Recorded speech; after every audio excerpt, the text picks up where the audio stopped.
असमवासी खसलाई यो पनि भन्दछौँ हामीहरूका जो पर्वहरू छन् जो गोडधुप थिए संसारी थिए नौलाका पूजाहरू यी हामीले गर्नुपर्छ हामीले नै गरिनौँ भने अरूले आएर गरिदिँदैन आफ्नो संस्कृति आफूले बचाउनै पर्छ जब खस एउटा सिङ्गो जाति हो जाति भएपछि जातिको आफ्नो पर्व आफ्नो संस्कृतिहरू हुन्छ त्यसलाई आफैले बचाउनु पर्ने हुन्छ आफ्नो खानपान आफ्नो पहिरन आफ्नो जो संस्कृति छ त्यसलाई आफूले लिएर अघि बढ्नुपर्छ तब त्यो जाति कहलाउँछ भन्ने हामी असम खस महासभाले मान्दछौँ र असम खस महासभाले यसै क्रममा हामी यो पनि भन्दछौँ हो अचेल हामी हेर्दैछौँ सामाजिक सञ्जालमा विविध कुराहरू विविध लान्छनाहरू यो कतै राम्रो हामी भन्दै छैनौँ राम्रो हामी मान्दैनौँ किनकि क्षेत्री बाहुन नाममा जब हामीलाई गालीगालाज गरिन्छ रेलागिल्ला गरिन्छ भने यो हेर्नुहोस् हामी नै त्यही गोर्खा अन्तर्गतै एउटा जाति सत्यै हो हामी 13 जाति जनगोष्ठी छौँ भने त्यसमा खस बृहत सङ्ख्या छ त्यसमा कसैले केही भन्दैछ त्यसलाई हामी त्यत्रो त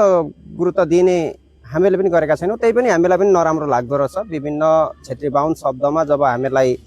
लान्छना लगाइन्छ त्यो चाहिँ नगरियोस् त्यो टिका टिप्पणीले हामीहरूकै बिच हामीहरूले नै हामीहरूलाई नै अपवाद गर्नु त्यो कतै राम्रो होइन त्यो कसैलाई राम्रो गर्दैन आखिरमा कसैले केही अधिकार पाउने भनेको त्यो सांविधानिक अधिकार हुन्छ त्यो संविधानले दिएको अधिकार सबैले पाउँछ सबै नै हामी सक्षम छौँ 13 जाति जनगोष्ठी नै जनजातिको उदामा आउने हाम्रो आफ्नो विविधता छ हाम्रो संस्कृति नै हाम्रो पहिचान छ त्यसले नै हामीलाई जनजाति बनाइरहेको छ हामीले सायद खोज्न नजानेको हो वा त्यो स्थान लिन नजानेको मात्र हो हामी पहाडे जनजाति भनेरै अगाडि थियौँ त्यो क्रमशः हामीलाई काटियो पुनः फेरि हामी त्यो दिशामा अग्रसर छौँ त्यसैमा हाम्रा तामाङ लिम्बू हाम्रा दाजुभाइहरूले जनजाति पाइसक्नु भएको छ सिक्किम हाम्रो बङ्गाल राज्य हुँदै त हामी अब असममा पनि त्यो डिमान्ड गर्दैछौँ र हामी सबैले पाउनुपर्छ गोर्खा अन्तर्गत जति पनि छौँ हामी सबैले पाउनुपर्छ तर हामीले हाम्रो छिद्र खोल्नु हुँदैन त्यसले कतै राम्रो चाहिँ कसैलाई गर्दैन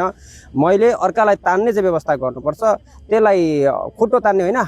हातेमेलो चाहिँ गर्नुपर्छ हात चाहिँ तान्ने मेलो हामीले गऱ्यौँ भने पक्का पनि हामी गोर्खा महाजाति सिङ्गो एउटा जाति कहलाउने छौँ र हामी सबल हुनेछौँ हामी सबै सबल भए गोर्खा पनि सबल हुनेछ गोर्खा भनिसकेपछि खस किरात मङ्गोलको कुरा आउँछै त हामीहरूले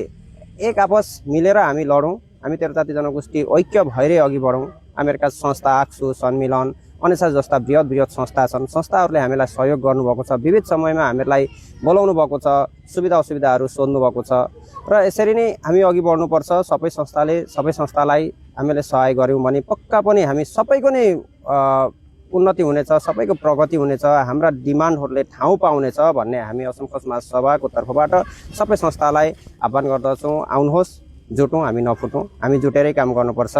आक्सु सम्मेलन सबै हामीहरूकै हुन् लिम्बू तामाङ राई नेवार सबै हामीहरूकै हुँ हामी नै नै भएरै गोर्खा भएको हो र हामी एक हुनु चाहिँ अति आवश्यक छ भन्दछौँ।